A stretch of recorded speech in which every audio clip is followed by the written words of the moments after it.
అధ్యాయము 2. మనం దేనికోసం పరితపిస్తామో అదే మనకు మార్గనిర్దేశం చేసి సంరక్షిస్తూ ఉంటుంది. మనం మనస్ఫూర్తిగా ఆరాధించేది ఏదైనా, ప్రేమించేది ఏదైనా, సెయిల్ బోట్స్, ఏరోప్లేన్, ఆలోచనలు, చిత్ర విచిత్ర అనుభూతులను, మన ఎదుటనున్న స్థాయి నియమాలను, కారణాలను, అసమ్మతి, అసంతృప్తులను, అఘాతాలను, అనుమానాలను, ఆందోళనలను భరిస్తూనే వాటిని కైవసం చేసుకునే సామర్థ్యాన్నిస్తుంది. ఆ ప్రేమ శక్తి లేకుండా ఏం వ్రాస్తున్నారు మీరు? సౌత్కు వెళ్ళేందుకై ఫ్లోరిడాకు వెళ్ళే బస్సులో ఎవరు పెన్, నోట్బుక్లతో పనిచేయకుండా నేనొక్కడనే ఆ పని చేస్తుండటంతో సందేహాస్పదంగా, విచిత్రంగా చూస్తూ ఆమె నన్ను అడిగింది. ఎవరో నా వ్యక్తిగత స్వేచ్ఛని ఆటంకపరుస్తూ ప్రశ్నలతో విసిగించేటప్పుడు కొన్నిసార్లు వారికి సమాధానం వివరించే బదులుగా వారి నోరు మోయించేందుకు నేను సంధించే అస్త్రం ఇది. నేను 20 సంవత్సరాల క్రితం ఉన్న నాకు నువ్వుగా ఉన్నప్పుడు నేను తెలుసుకున్న విషయాలను ఉత్తరంగా వ్రాసుకుంటున్నాను.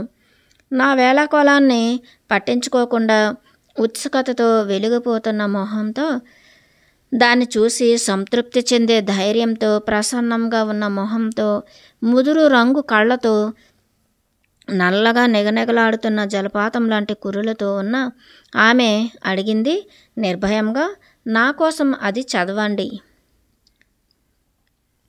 ఆమె అడిగింది నిర్భయంగా, నా కోసం అది చదవండి. ఎక్కడి వరకైతే నేను వ్రాసి ఆగిపోయానో అక్కడి వరకు చదివి వినిపించాను. ఇది నిజమేనా అంది. మీరు ప్రేమించే ఒక విషయం ఏదైనా చెప్పండి. ఎంత ఇష్టపడతారో, అవసరం లేదు, ఎంతగా నియంత్రించలేని అది కూడుకున్నదో అవసరం లేదు.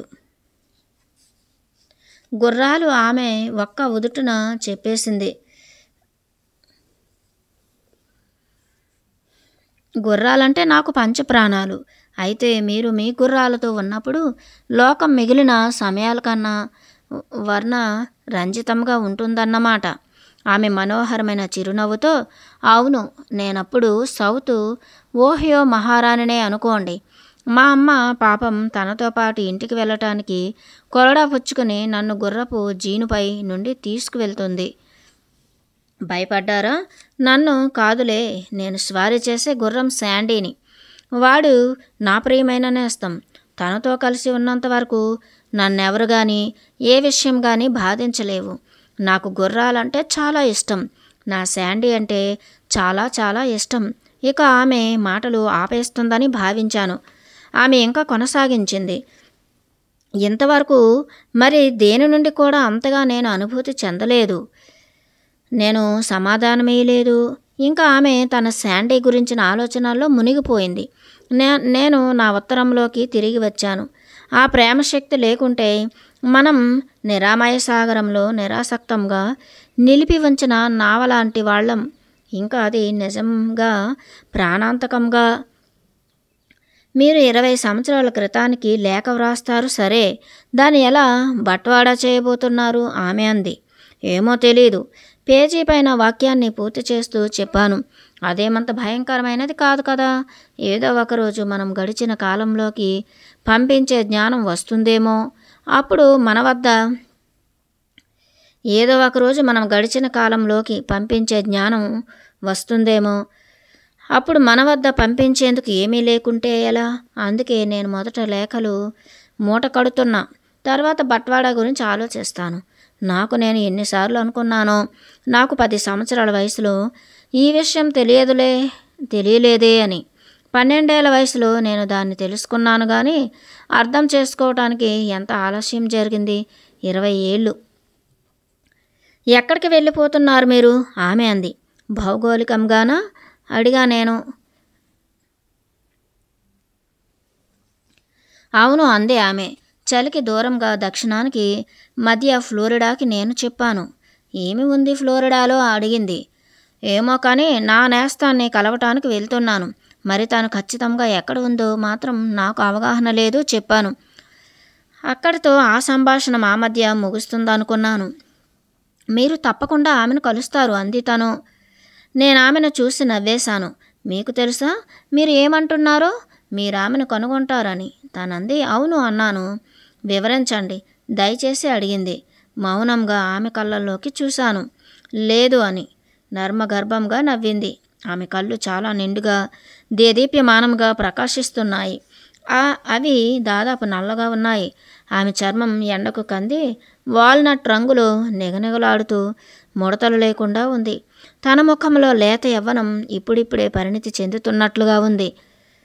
కాదు చెప్పాల్సిందే నేను బదులుగా నవ్వుతూ అన్నాను. బస్సు ఇరు రాష్ట్రాల రహదారులపై దూసుకుపోతుంటే పంట చేలు, పచ్చని చెట్లు, పూలతో పలు రంగుల సమ్మేళనంలా వెనుకకు పరుగెడుతున్నాయి.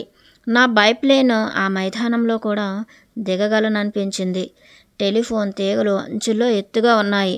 కానీ విమానాన్ని చాకచక్యంగా వాటిని తప్పించుకొని దింపవచ్చు. నా ప్రక్కన ఉన్న ఈ అపరిచితురాలు ఎవరు? నా సందేహాలు, ఆందోళనలు తగ్గించేందుకు యాదృచ్ఛికంగా వచ్చిన కాకతాళీయ సృష్టి విలాసమా? అయి ఉండవచ్చు. ఏదైనా కావచ్చు. ఆమె మారు రూపుదాల్చిన షిమోడా కావచ్చు.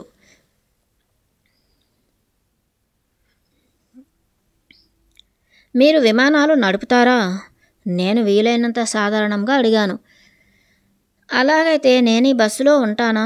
వాటి గురించి కేవలం ఆలోచించినంత మాత్రానే నేను ఒత్తిడికి గురవుతాను అందామే. ఉనికిపోయిందామే. విమానాలు ఆమె తన తలను అడ్డంగా ఊపి నాకు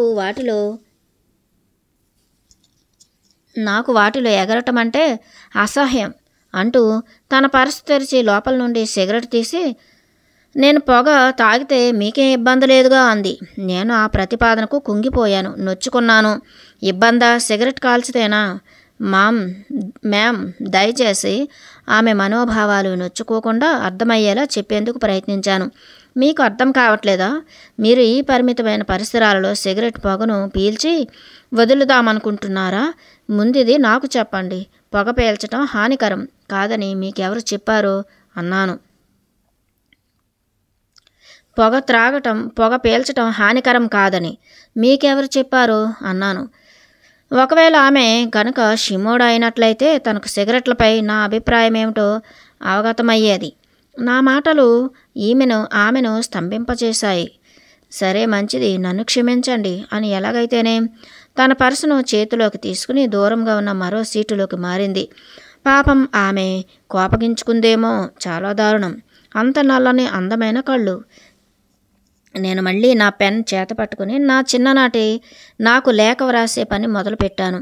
నేను అతనికి నా ఆత్మ సహచరిని కనుగొనే విషయం ఏమి చెప్పను. పెన్ పేపర్పై వేచి చూస్తోంది. ఇంటి ఆవరణ చుట్టూ కంచె ఏర్పాటు చేయబడి ఉన్న ఆ ఇంట్లో నా బాల్యం గడిచింది. ఆ కంచె మధ్య ఒకచోట తెల్లని నున్నని కలపతో చేసిన ద్వారం, దాని గుండా కుక్క వెలుపలకు చూసేందుకు వీలుగా గుండ్రని చిన్న రంధ్రాలు చేయబడి ఉండేవి. ఓ పున్నమి రాత్రి నేను స్కూల్ డ్యాన్స్ ముగించుకొని వచ్చేసరికి ఆలస్యమైంది. నాకింకా జ్ఞాపకం ఉంది. నేను నిలిచిపోయాను. గేట్పై చేయి వేసి నాకు మరి నా ప్రేయసికి మాత్రమే వినిపించేలా, కనీసం కుక్కకు కూడా వినిపించినంత నెమ్మదిగా మాట్లాడాను. నా ప్రియసఖి, నువ్వు ఎక్కడున్నావో నాకు తెలియదు, కానీ ప్రస్తుతం నీవి భూమిపైన ఏదో ఓ చోట ఉండే ఉంటావు. మరి ఏదో ఓ రోజు నేను ఇప్పుడు తాకుతున్న ఇదే చోటులో నేను కలిసి మనిద్దరం తాకుతాం. నీ చేయి ఇదే గేటు చెక్కను స్పర్శిస్తుంది. ఇక్కడే. ఆ తర్వాత మనిద్దరం దీనిలో నుండి నడుచుకుంటూ వెళ్తాం భూత భవిష్యత్ కాలాల్లోకి. ఇంతవరకు ఏ జంట లేనంత అన్యోన్యంగా ఒకరికొకరం తోడు నీడగా ఉంటాము. మనం ఇప్పుడు కలుసుకోలేమో ఎందుకో నాకు తెలియదు, కానీ ఏదో ఓనాడు మన ప్రశ్నలన్నీ సమాధానాలై మనం ఓ సర్వోత్కృష్ట కాంతిలో ఉండిపోతాము. మరి నేను వేసే ప్రతి అడుగు మనిద్దరం కలిసేందుకు దాటవలసిన ఓ వారధిపై నీకు చేరువ చేస్తుంది. నిజానికి ఇది చాలా దూరం కదా నేస్తం. దయచేయవు. చాలా వరకు నా బాల్య జ్ఞాపకాలను మర్చిపోయాను. అయినా ఆ గేటు దగ్గరి మాటలు ప్రతి పదం నా స్మృతి పదం నుండి చెక్కు చెదరలేదు. నేను ఆమె గురించి అతనికి ఏమి చెప్పగలను? డియర్ డిక్, 20 వసంతాలు గడిచిపోయాయి. నేనింకా ఒంటరినే. నేను పుస్తకం మూసేసి కిటికీలో నుండి బయటకు చూడసాగాను. చూస్తుండగానే చూస్తుండకుండానే కానీ అలుపెరగని నా సుప్తచేతన మానసం వద్ద ఖచ్చితంగా ఈ పాటికే సమాధానాలున్నాయి. అతని కోసం, నా కోసం కూడా. అవి ఏమై ఉండి ఉంటాయి? క్షమాపణలు, సాకులు. అలాంటి ఆత్మసహచరి కాగల సరైన స్త్రీని కనుగొనటం కష్టం రిచర్డ్. అదే కాక నీవు ఇదివరకులా సున్నితంగా మార్దవంగా లేవు. నీవు నీదైన విశాల దృక్పథ స్థితిలో ఉన్నావు. నీవు ఎంచుకున్న అంశాలు విశ్వసించేందుకు, వాటి కోసం నీ తపన నీవు మరణించేందుకైనా సిద్ధంగా ఉన్నావు. ఇదంతా చూసేవారికి పిచ్చి లేదా తమాషాగా ఉండొచ్చు. నా చెల్లి అనుకున్నాను. ఆమె కూడా నేను పొందిన సమాధానాలే పొందుతుందేమో. తాను స్వయంగా ఈ లోకం కనిపించేంత విశాలమైందేం కాదు. దేన్నైతే మన ఆలోచనల్లో కలిగి ఉంటామో అదే మన జీవితాల్లో ప్రత్యక్షమవుతుంది. ఆ అద్భుతాలు నిజానికి అద్భుతాలేం కావు. ఆమె మరి నేను ఏనాటికి కలవలేకపోయినా నేను కళ్ళార్పాను. ఆమెకు కూడా నన్ను కలుసుకోవాలని సరిగ్గా నాలాగే అనిపిస్తుంది. ఆమె నాకన్నా భౌతికంగా ఎంతో అందమైనది. ఎందుకంటే నేను స్వతహాగా సౌందర్యారాధకుణ్ణి. అయితే ఆమె నా పక్షాన నా అభిరుచులను ఎంచుకోవాల్సి ఉంటుంది. ఆమె వెళ్ళే దారులను పొగ, బూడిదలతో నింపే మహిళతో నా జీవితం ముడిపడటాన్ని నేను ఊహించనైనా లేను. ఒకవేళ ఆమెకు పార్టీలు, కాక్టైల్స్ ఆనందాన్నిస్తాయనుకుంటే, లేదా మాదక ద్రవ్యాలు, లేదా ఆమెకు విమానాలంటే భయమైతే, ఒకవేళ ఇంకా దేని గురించైనా భయమైతే, లేదా తాను ఏమాత్రం ఆత్మోన్నతి లేనిదైనా, ఒకవేళ సాహసకృత్యాలు పట్ల అభిరుచి లేనిదైనా, నేను హాస్యాస్పదంగా తలచే విషయాలకు నవ్వకపోయినా ఇంకా నా వల్ల కాదు. ఒకవేళ ఆమెకు తగినంత సంపద ఉండి అది లేని వారితో పంచుకోలేకపోయినా, లేదా సంపద లేకపోయినా, కల్పనల్లో జీవించిన, ఒకవేళ రాకూన్లను ప్రేమించనిదైనా, ఓహ్ రిచర్డ్, ఇది అంత సులువేం కాదు. పైనవేవి లేకుండా ఇంకా ఎక్కువగా వ్రాస్తున్నావు. ఓహ్ రిచర్డ్, ఇది అంత సులువేం కాదు. పైనవేవీ లేకుండా ఇంకా ఎక్కువగా కోరుకునే కంటే నీవు ఒంటరిగా జీవించటం సులువు. నోట్బుక్ వెనుక పేజీలలోకి వ్రాస్తున్నాను. మేము 2 రాష్ట్రాలు, 65 లూయిస్ విల్లే, ఇంకా బర్మింగ్ హోమ్ల మధ్య 300 మైళ్ళు ఉండగా నేనొక లిస్టు తయారు చేశాను ఆ పరిపూర్ణ మహిళ గురించి. 9వ పేజీ వద్ద నేను నిరుత్సాహపడిపోయాను. నేను వ్రాసిన ప్రతి పంక్తి ప్రాముఖ్యత కలదే. అయినప్పటికీ ఏ ఒక్కరూ కూడా, కనీసం నేను కూడా ఆ ప్రమాణాలను చేరుకోలేను. నా తల చుట్టూ నిష్పాక్షికత కార్చిచ్చులా రగులుకుంది. నేను ఓ భాగస్వామిగా ఉండటంతో ఓడిపోయాను. అదీకాక ఓ ఉన్నత ఆత్మతత్వాన్ని ఎగిరి కూడా ఇలా చేయటం, పురోగమించటం అనేది మరింత చెరుపు చేస్తోంది. మనం ఎంత మేధోపరంగా ఎదిగితే అంతగా ఎవరితోనైనా ఎక్కడైనా జీవించలేకుండా అవుతున్నాం. ఎంత ఎక్కువగా నేర్చుకుంటే అంత ఉన్నతంగా జీవించే అవకాశాలను ఆశిస్తున్నాం. ఇదంతా వీలైనంత వేగంగా వ్రాసేశాను. చివరి పేజీ దిగువన మిగిలి ఉన్న ఖాళీని కూడా ఏకబిగిన నింపేసుకున్నాను, మరింకేమీ పట్టించుకోకుండా. కానీ నా జాబితా మార్చాలా అంటే ఇది తప్పనేనా? ఒకవేళ ఆమె దుమ్ము కొట్టినా, విమానయానాన్ని ద్వేషించినా, అప్పుడప్పుడు మందు కొట్టినా పర్వాలేదా? లేదు, అస్సలు అలా చేయకూడదు. మేము ప్రయాణిస్తున్న బస్సులోకి సూర్యాస్తమయం నా వైపు పడుతోంది. ఇప్పుడు పూర్తిగా చిరు చీకట్లు అలుముకుంటున్నాయి.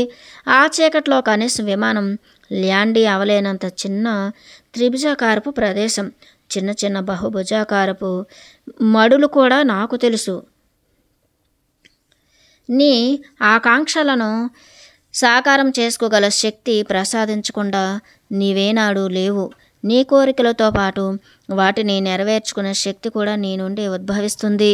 ఆహా, ప్రవక్త కరదీపిక, మెస్సయ్య చేతి వ్రాత పుస్తకం, అది ఇప్పుడు ఎక్కడుందో అనుకున్నాను. షిమోడ పరమపదించిన రోజు నేను కలుపు మొక్కలు పిచ్చి గడ్డిలోకి దాన్ని విసిరేశాక, బహుశా ఆ తర్వాత అక్కడ పూర్తిగా దున్నివేసిన దానిలో అది కలిసిపోయి ఉంటుంది. ఆ పుస్తకాన్ని తెరిచి చదివే ఏ పాఠకుడికైనా అత్యంత అవసరమైన తెలుసుకోవలసిన విషయమే దానిలో కనిపించేది. అందుకే ఓసారి నేను దాన్ని మాయా పుస్తకం అన్నాను. మరి ఆయన నాతో విసిగి వేసారిపోయారు. నీవు నీ సమస్యలకు సమాధానాలను మరెక్కడి నుండైనా గత సంవత్సరాలలో వార్తాపత్రిక నుండి కూడా పొందవచ్చు అన్నారు. కళ్ళు మూసుకుని మనస్సులో సమస్యను తలుచుకుని పుస్తకం తెరిచి ఎక్కడో ఒకచోట నీ వేలుతో స్పర్శిస్తే అక్కడే నీ సమస్యకు పరిష్కారం లభిస్తుంది. ఈ బస్సులో నాకు అతి సమీపంలో ముద్రించిన కాగితం ఏదంటే, నేను మెస్సయ్య గురించి వ్రాసిన పుస్తకం యొక్క చిరిగిపోయిన పేజీ ప్రూఫ్. అదే రచయితలకు, ప్రచురణకర్తలు ఇచ్చే చివరి అవకాశం. నేను ఖచ్చితంగా చెప్పగలిగింది ఏంటంటే, ఇంతవరకు ఆంగ్ల పుస్తక చరిత్రలోనే కామాతో ముగించబడిన ఏకైక పుస్తకం ఇదే అయి ఉంటుంది. నేను పుస్తకాన్ని నా ఒడిలో పెట్టుకుని కళ్ళు మూసుకుని లోలోన మనసులో నాకు అత్యంత ప్రియమైన పరిపూర్ణమైన మహిళను నేనెలా కనుగొంటాను? మూసిన కనుల మధ్యనున్న ప్రకాశవంతమైన వెలుగులో ప్రశ్నించుకుంటూ పుస్తకం తెరిచి నా వేలును దానిలో ఉంచాను. ఇప్పుడు కళ్ళు తెరిచి చూశాను. Page number 114. నా వేలు తీసుకురావటం అనే పదంపై నిలిచి ఉంది. దేనినైనా నీ జీవితంలోకి తీసుకువచ్చే ముందే అది ఆ పాటికే నీ జీవితంలో ఉన్నట్లుగా ఊహించుకోవాలి. దేనినైనా నీ జీవితంలోకి తీసుకువచ్చే ముందే అది ఆ పాటికే నీ జీవితంలో ఉన్నట్లుగా ఊహించుకోవాలి. నా వెన్నులో పైనుండి మంచు క్రిందికి జారినట్లుగా భావించాను. నేను చాలా కాలంగా దీనిని సాధన చేయకపోయేసరికి అది ఎంత గొప్పగా పనిచేస్తుందో మర్చిపోయాను.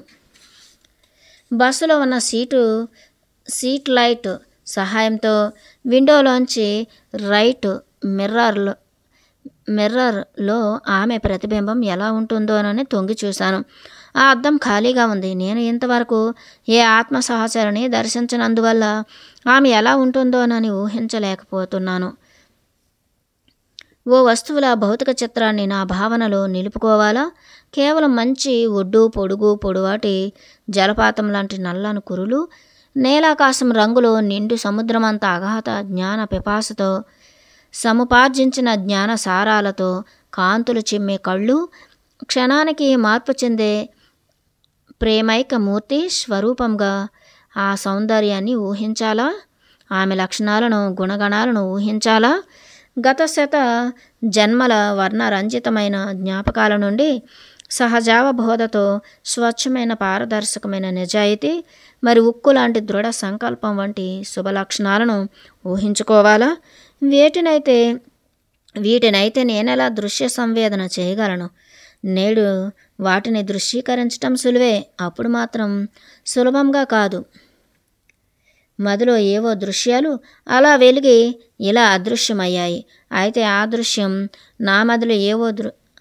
నా మదిలో కళ్ళెదుట సజీవంగా సాక్షాత్కరించాలంటే నేను వాటిని మరింత స్పష్టంగా ఎరుకతో దృశ్యీకరించాలని తెలుసుకొని మరోసారి ఆమెను చూసేందుకు మళ్ళీ ప్రయత్నించాను.